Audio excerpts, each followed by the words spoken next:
Hello everybody, SlimKirby here, and welcome to my final video of 2014. 2014 was a very interesting year for the channel.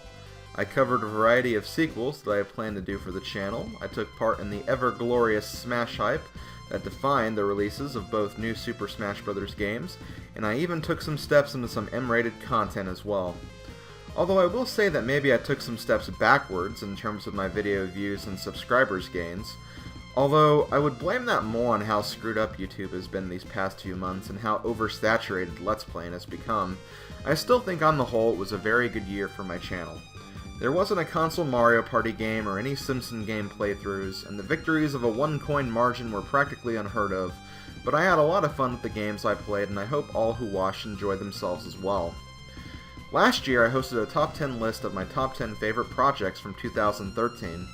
I wanted to do the same thing this year, but instead of focusing on only my opinion, I wanted to include my fans, friends, and subscribers in on the action as well. In the middle of December, I posted a poll where people could vote for their favorite projects from the year, and from that poll, I have picked the top 10. Overall, there were 14 projects to choose from, and even though a few didn't make the list, I definitely want to give special mentions to them first. First up, we have Darksiders. Darksiders was perhaps the most controversial game I covered on my channel this year, and I can understand why. It was completely out of the blue, it's kind of a repetitive hack-and-slash game, and definitely not everybody's cup of tea. However, the only reason I did Darksiders was because I wanted to break out of the Nintendo-only mold, and I felt like Darksiders was the game to do it with. Despite the low views on the project, I did have a lot of fun with the game, and it did garner up a bit of a cult following for a select group of viewers. Next up, we have Wario Land 2. When it comes to Mario and Wario, it's no surprise that the seasoned plumber in red will usually tip the scales in his favor, at least in terms of game selection and in quality. However, I do give Wario credit where it's due, and Wario Land 2 is honestly a solid Game Boy platformer where it counts. Sonic 3 and Knuckles. Two games for the price of one project. Although I was kind of hoping and expecting this game to make it a bit higher on the list, or on the list at all, it was a pretty intense battle for the bottom of the top 10. Sonic 3 and Knuckles is easily the best Sonic package you can get for the Genesis and any Sonic collections the game might be in. The ability to play through two games with a set of 3 different characters is a pretty cool concept for its time, and it's a lot of fun to boot. And with that, it's time to move on to the top 10! Oh, what the hell, top 11. Number 11, The Walking Dead. Okay, so I know I'm kind of cheating with this and making it a top 11 and not top 10. I just had too much I wanted to say about The Walking Dead to not include it, and it barely missed out on being on the list, despite being in 9th and 8th place for a large majority of the poll and while it was actually up. After the controversial Darksiders playthrough, I didn't waste any time in getting to my next mature-rated game off the ground. And for my next playthrough, I wanted to take on Telltale's game knockout title, The Walking Dead. As a fan of the Walking Dead TV series, I was really interested in experiencing the game with my viewers as I played through it for the first time. And I held off on playing the game for that particular reason, even if it meant I had the game in my Xbox library for about 9 months. Although the game is mostly cutscene and you spend more of your time giving button inputs and smashing on the X button during action sequences than walking around and interacting with the environment, The Walking Dead excels and succeeds on being an extremely well-written narrative and puts yourself, the gamer, into the role of the main character Lee Everett. The decisions you make, whether it's deciding to save the life of one or in sacrifice of another, or in how you react to certain characters and their actions, really impacts the world around you, especially in how other characters will treat you and act for the rest of the game or until their unfortunate demise. This gives you a variety of freedoms in how you want the story to go, whether you try to be a saint or in some cases a complete asshole to the people around you. Although it may not be the best game of its type, it definitely keeps up with the competition. I think it's due to how well the characters are portrayed and how memorable they are. And with how the story plays out, the characters stick out even more because in a world overrun by the undead trying to consume the living, any of the main characters can be in peril or gone at any time, creating a feeling of protection, brotherhood, and absolute sadness when they are gone. Like Darksiders, the views for Walking Dead project were quite low, but on a personal level, this project really touched me in a way that video games have never done before and was one of my all-time favorite projects from this past year. Unless you are waiting to experience the game for yourself, I heavily encourage any of my viewers who have not seen this project yet to give it a chance. I can honestly say that not many video games have left me in tears in the way that Walking Dead did. It's the bell. It tolls for thee. Oh God! Ben! Oh jeez, this is, Oh no. Hold on, Ben. I've got you. Oh God. Here, climb up. Come on, you can do it. There's no time. You have to go now. Fucking around, Ben. Come on. Let go, damn it. Get Clem and the others out of here. Leave.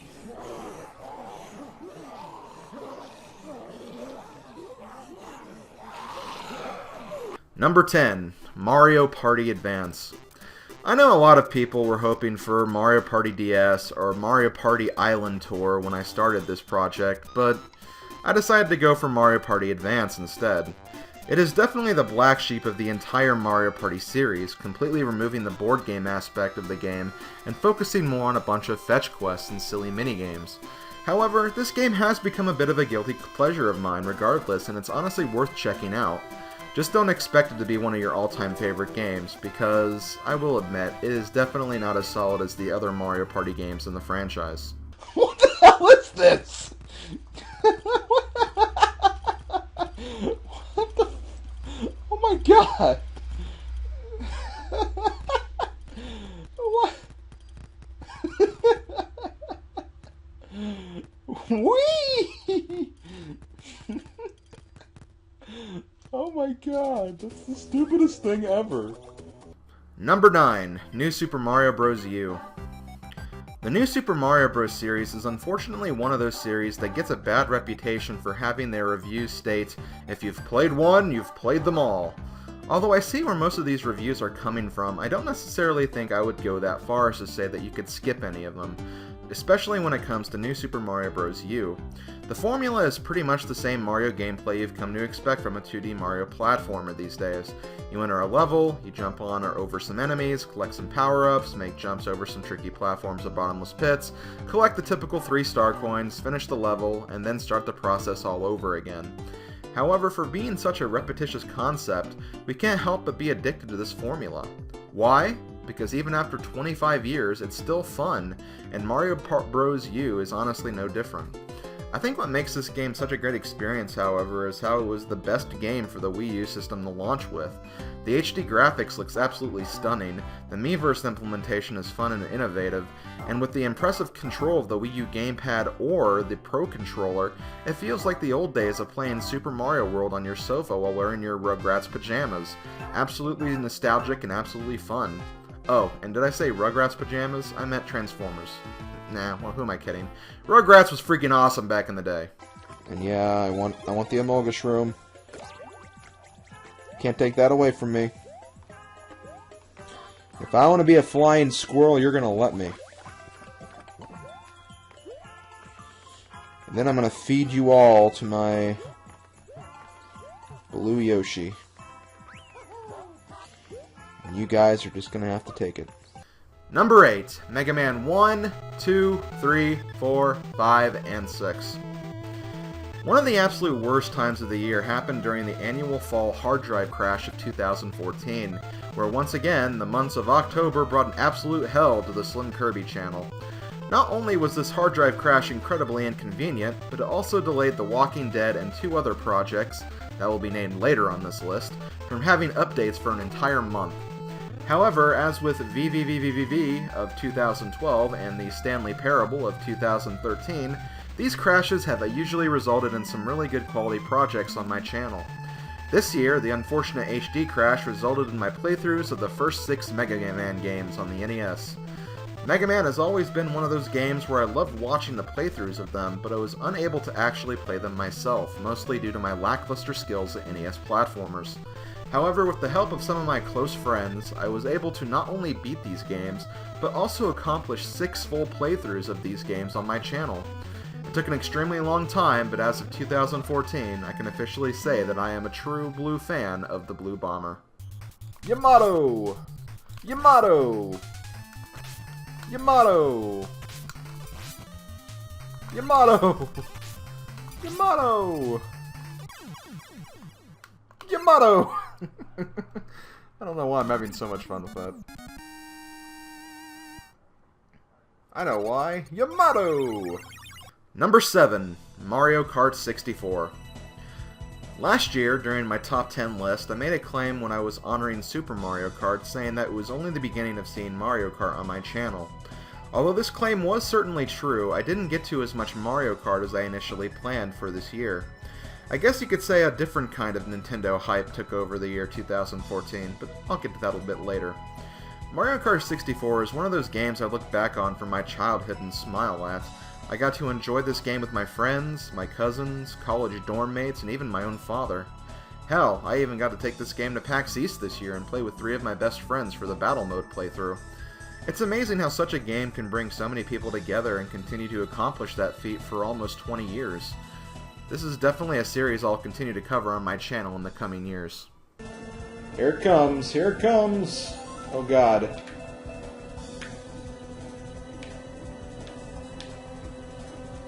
No! Well, whatever, that's fine, that works. You know, this is actually kind of cool, because I did this, this is going to allow me and Toad to actually share first place. I'll still get the trophy, I'll still be the winner, but hey, at least we're sharing. Number 6. Super Smash Bros. In 1999, a developer by the name of Sakurai created a sensation that took the world by storm. What if Mario, Link, Samus, Pikachu, and a variety of other Nintendo characters started fighting each other? This was how the Super Smash Bros. Concept was born, and my god, has it been a gaming freight train. With the 2 newest installments of the Smash Bros. Series quickly approaching, containing my excitement was definitely not easy. My solution? Why not start a Smash Bros. Project on my channel? And thus the creation of #SmashHype was born. Although it may seem like a cheap way to take advantage of the hype of an upcoming game or series on YouTube, let's face it, #SmashHype will always be around. It only seems like yesterday that everybody was checking the homepage on Smash Dojo to find out what the newest update for Super Smash Bros. Brawl was going to be, and that was almost 7 years ago. It wouldn't surprise me that people are already speculating and thinking about what will come in the next Smash Bros. Game, or in a more current developments, possible DLC additions, or patches for the newest installments. #SmashHype will always be around, and I think that is what makes the series such a celebration amongst gamers. It's that dream scenario where you can finally have Mario take on Link in a battle for Nintendo's superiority, and a title that just celebrates the history of the Nintendo gaming juggernaut. Super Smash Bros. On the N64 was the game that started this party, and going through the game 15 years later was a real treat for me. And apparently my viewers too. I think it helped that Smash Hype was a way I could include my viewers in on the Smash discussion, so although I was the one playing the game, the Smash celebration was definitely not restricted to my sole attendance. As a character, Mario's pretty strong. He doesn't have any major strength, he's kind of middle of the road like he is in all games. Oh yes, I love that look he has right now. He's like, Kirby, I stole your Star Rod. What are you gonna do about it? Number 5. Luigi's Mansion. Mario's usually been a staple of most Nintendo system launches, at least in most cases anyway. There is just something about his games that make them widely accessible for all audiences involved. So when the Nintendo GameCube came out, it was kinda weird to see the system without a Mario game to back it up. This time around, his brother Luigi decided to take the lead in the charge of the game that looks more like a Resident Evil game, if anything. Luigi's Mansion is one of those games where you have to give Nintendo major props and respect for the amount of character and charm they put into their games. They focus less on filling up their games with blood, gore, and scaring the living hell out of people, but more on the gameplay and creating a memorable gaming experience.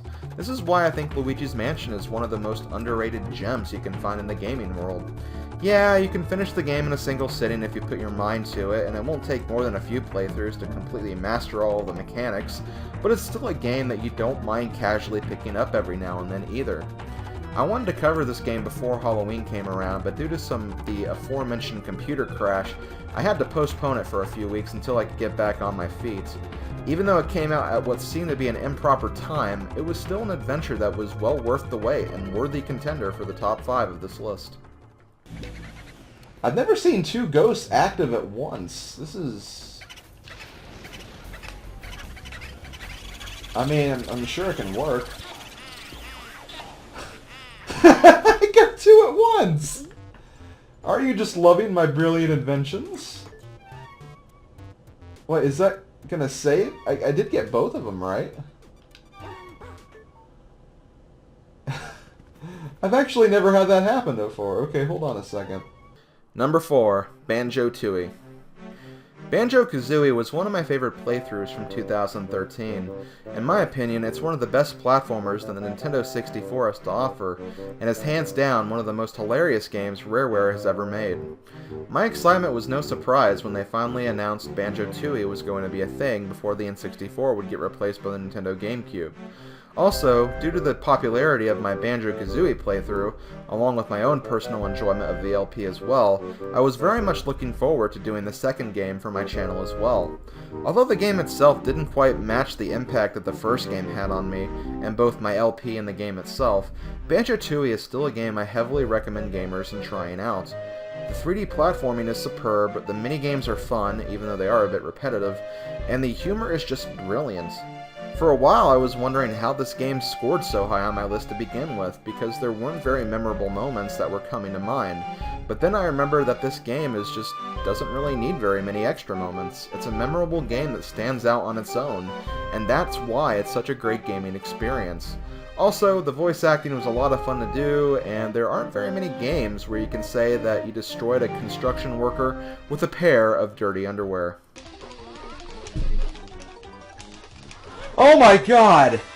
Please tell me I won that.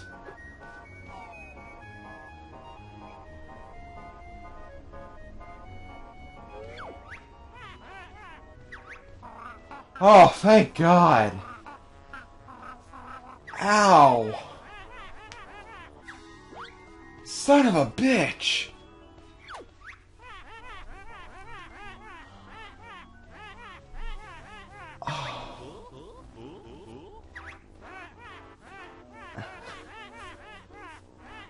I'm missing a really funny conversation, but my hand is hurting. When I saw her catch up to me, I just went into overdrive mode. Oh my god, I can't believe she caught up with me, because I was so freaking far ahead. Number 3, Super Smash Bros. Melee. I think one of the first things I said in my playthrough of Super Smash Bros. Melee is that it's my least favorite Smash Bros. Games in terms of gameplay, but that's only because I suck at fast fighting games. In terms of nostalgia, I can't help but give the award to this game because it's had such a huge impact on my gaming life during the GameCube era.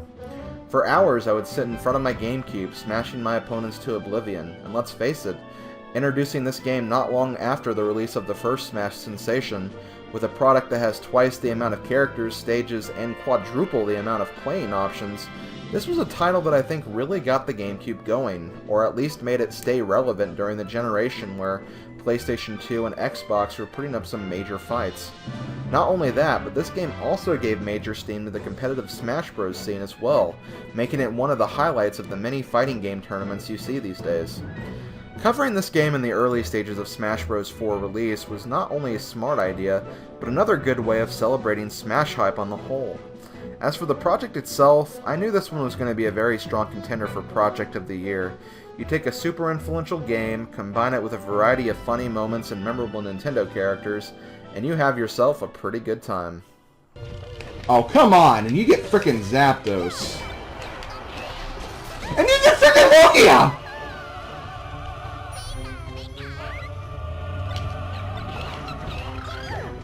What do I get frickin'...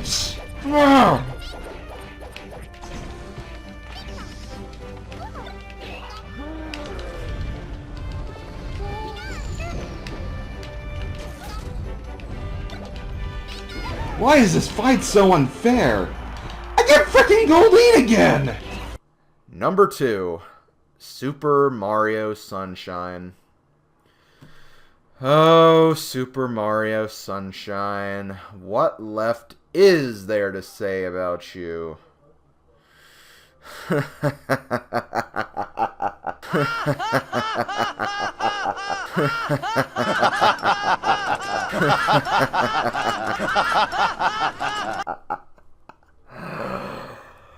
Okay, let's get real here. When I decided to start my playthrough of Super Mario Sunshine, I had no intention of playing through the game a total of 3 freaking times. That's right, I collected all 120 Shine Sprites and all 240 blue coins, a total of 3 freaking times. 3 times I did the Watermelon Festival, 3 times I rode the Sandbird, 3 times I got thrown around in the Chuckster obstacle course, 3 times I popped those damn Bowser balloons, 3 times I cleaned the freaking eel's teeth, 3 times I scaled and completely scavenged Noki Bay Cliffs, 3 times I dealt with Yoshi's damn water dissolving, 3 times I played that damn pachinko mini machine, and 3 absolutely hellish completions of the Lily Pad Hell mission. And after all 3 completed playthroughs of the game, I can finally say how I truly feel about this game, and honestly, I still like it. I mean, it's my least favorite of the 3D Mario platformers, and there are some things I truly despise about the game. Yeah, I'm talking about you, Eric. But at the same time, I can't really say I hate this game either. It's fun, it's memorable, and for its time, I do think it was a solid title for the Nintendo GameCube. I also have to say that whenever I was playing the game for the actual Let's Play, the recordings always seemed to go really smoothly, and I can't really say I had a bad time with any video in particular. With exception to the Noki Bay blue coins, but that level can go die in a fire. Maybe it had to do with the fact that I had triple the amount of practice than usual, but still, even that isn't a foolproof strategy for avoiding the dreaded Let's Play curse. Looking back on this game, Super Mario Sunshine was a really fun project and a very memorable part of 2014, so it's no surprise to see this game so high on the list. In all honesty, it's a great game. I probably just won't be playing it for a long time. A really long time. A really, really long time. Seriously. 3 freaking playthroughs. Yeah. No, no, no, no, no, no, no, get away, get away. Stop it! Oh my god, leave me alone. Stop it! I can't even see what I'm doing!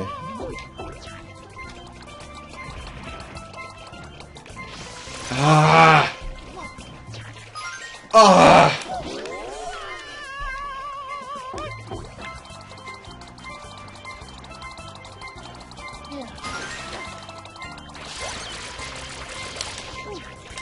What? Why didn't he stay down? And finally, we have game number 1, Paper Mario. Playing through Paper Mario for the very first time was one of my most memorable experiences as a gamer. It's not often that I put a game on the same level as Super Mario World, but Paper Mario is a game worthy of such an accomplishment for me. We've heard the story before, hell, it's been present twice in this top 10 list already. Bowser kidnaps Princess and Mario tries to rescue her. However, Paper Mario approaches this concept on another level entirely, and I'm not referring to the paper-themed environments and characters. It's that beautiful combination of Mario adventuring and platforming along with very basic, but still fresh RPG elements. You really start to feel that growth and build-up of the game from the very beginning to the very end.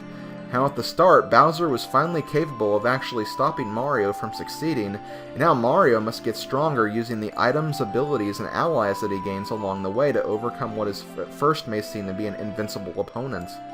At the start of the game, you take 2 turns to destroy a single Goomba, doing only 1 damage per hit, but around the time of endgame, or even mid-game, you can combine your own moves and abilities with your different partners and items to deal ridiculous amounts of damage.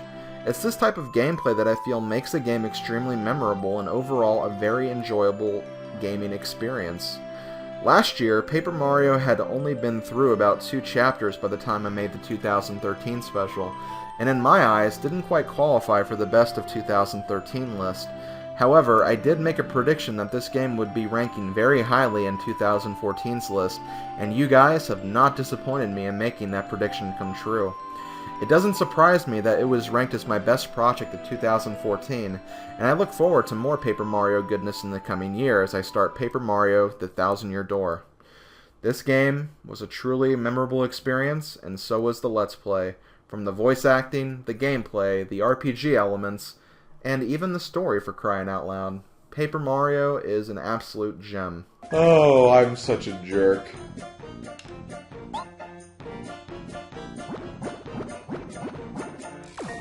Ah, that's the worst tasting food I've ever eaten. Ick. My delicate palate is too refined to eat this stuff.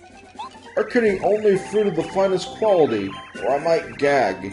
I'd rather starve than eat such inferior food as this. Fine. Well guys, that about does it for this list this year. Thanks again for another exciting year of video game content, and hope you continue to join me for more as we start fresh in 2015. I have a lot of exciting things planned for you guys. More Paper Mario, more Mario Kart, more Smash Bros, a return to the world of Pokemon, and maybe some returns to the Mario Party universe as well. But I think the best way to end this year is to say a phrase that has defined the year better than anything. So from Slim Kirby to you guys, have a great New Year's, and most importantly, damn it, Eric. Whoa, whoa, whoa. Hold it right there, Mr. Slim Kirby. I've been listening to your nonsense for far too long. You may have foiled my plans for Isle Delfino, but you just wait. I have a new plan to destroy you. I challenge you to another playthrough of the Maze game! So, Eric, do you think your terrible Fire Emblem level-ups anyway contributed to your fantasy football team this year? Or are you just a terrible strategist at everything you do? Well, but... Damn it, Rob! You have not heard the last of...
Hello everybody, Slim Kirby here, and welcome to my Let's Play of Oh, wait a minute. This is supposed to be for tomorrow's video. Ignore this.